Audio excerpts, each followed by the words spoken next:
Man, this video right here will possibly cause a divide. And this is the divide that the enemy does not want you to know about. This is the truth that Hasatan is trying to keep you from. You know, man, after looking at this stuff that's always been there, it's always been there, you know, it makes me ask the question, is Yeshua and Jesus the same? Now, coming out, man, it is taught that they can be used interchangeably, you know, to relate to those people that's coming out.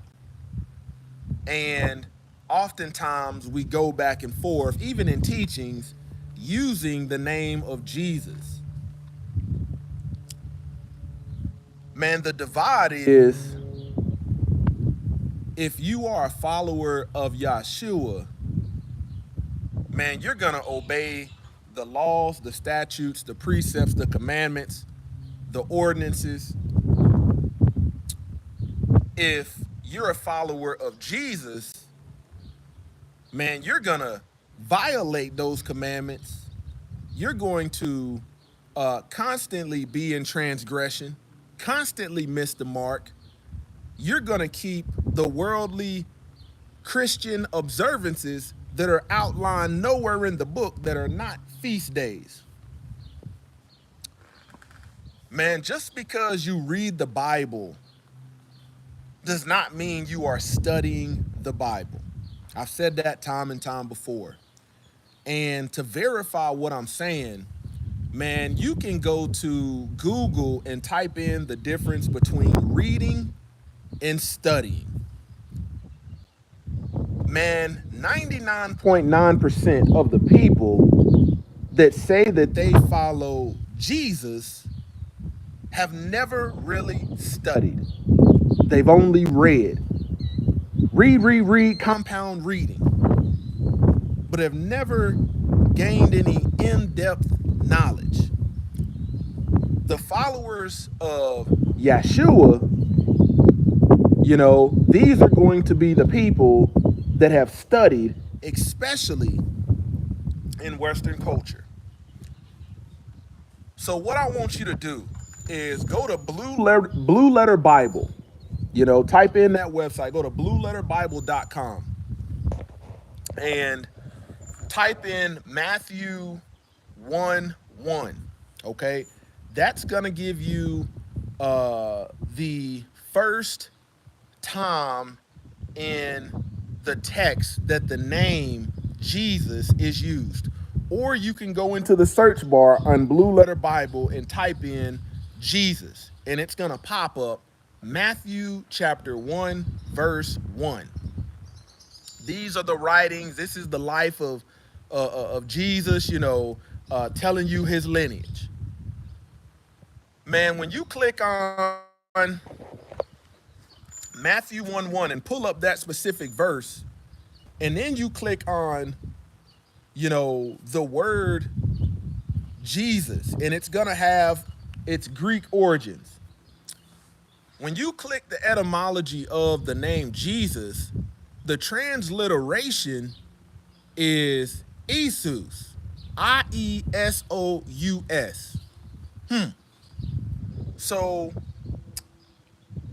if you look at the box on down, it will tell you of Hebrew origins and give you the Hebraic Strong's number that will lead you to Yeshua. But when you look at that transliteration, Iesous, I-E-S-O-U-S, how did they translate Yeshua into Iesous, I-E-S-O-U-S? Man, you go back and look behind that word Jesus, and this is where it's gonna get sketchy.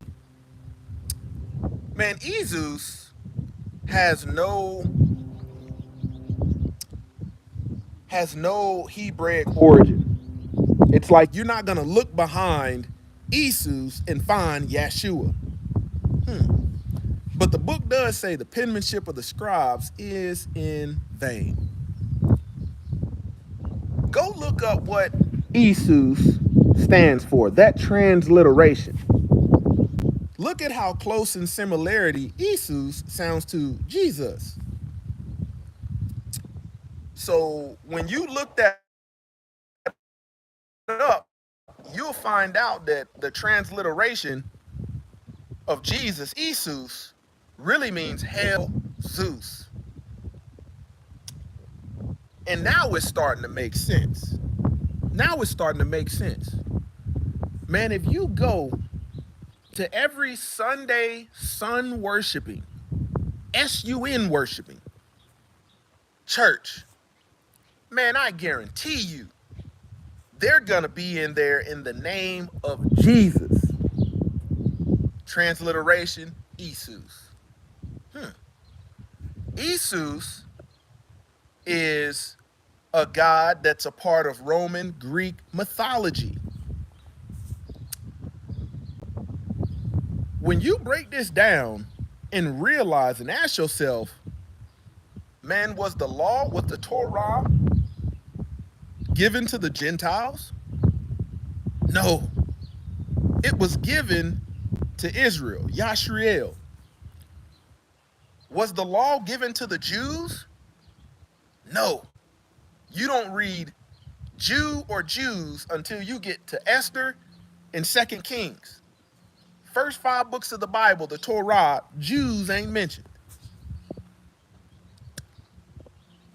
Now you'll understand why the Sunday worshiping church thinks the law was done away with, because they've fallen up under replacement theology given to you by the Gentiles who worshiped Zeus, one of their many gods.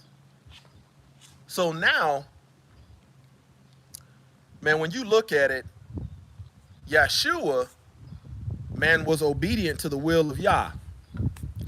But these Gentiles, man, they weren't. And the Messiah, Yeshua, told the disciples not to go into the way of the Gentiles, but only to the lost sheep of the house of Israel. This is the Messiah. So the law, the Torah, the commandments, even though these Gentile replacement theology, heathen religions have cherry picked all from the book, now you got to ask yourself, is Jesus and Yeshua the same? And you'll realize it's not.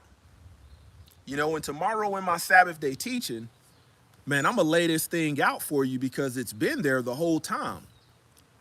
But I want you to think about how common it is for people to say that they love Jesus, following Jesus, bumper stickers and all.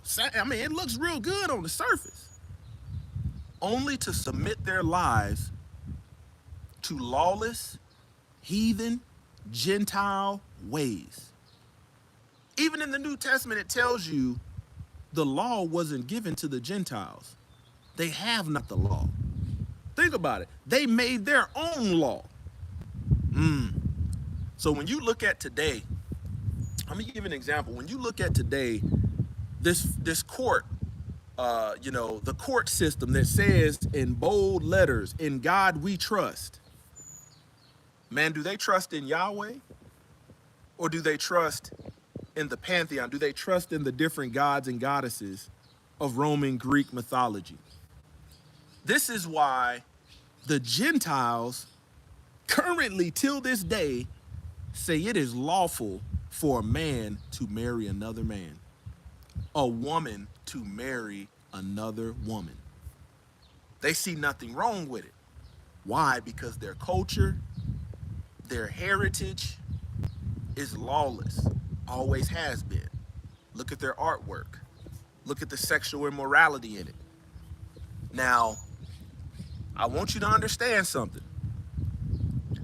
When people are coming in another name, and we can trace back the name of the Messiah, the in Hebrew is Ha, Messiah, Mashiach, meaning anointed, Yeshua, Ha Mashiach, Yeshua, the anointed, the Messiah.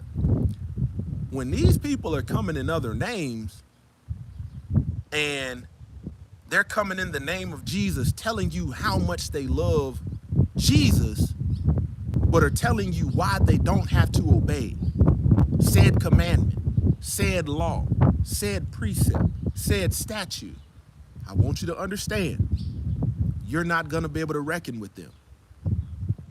They're polar opposite.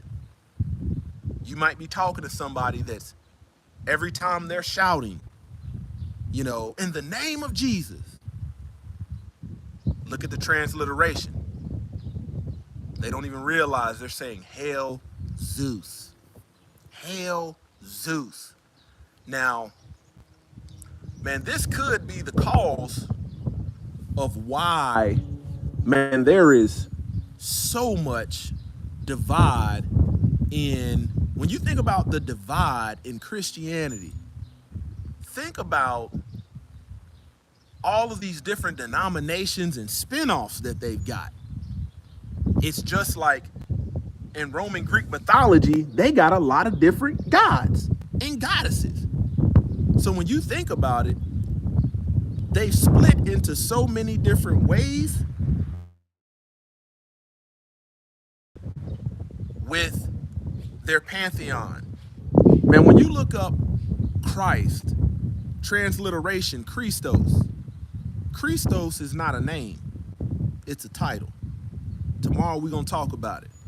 But the time is coming where we gotta part ways with that name because we're not out here worshiping Zeus.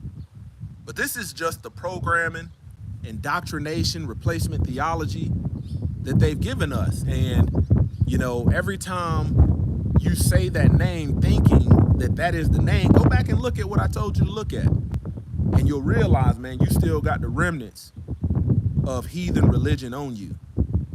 And I'm just real, I'm like, man, why did, like, Christianity tells you that, you know, they're New Testament, New Covenant. But the Messiah said he came in the volume of the book. He came in the whole book, the wholeness of the book.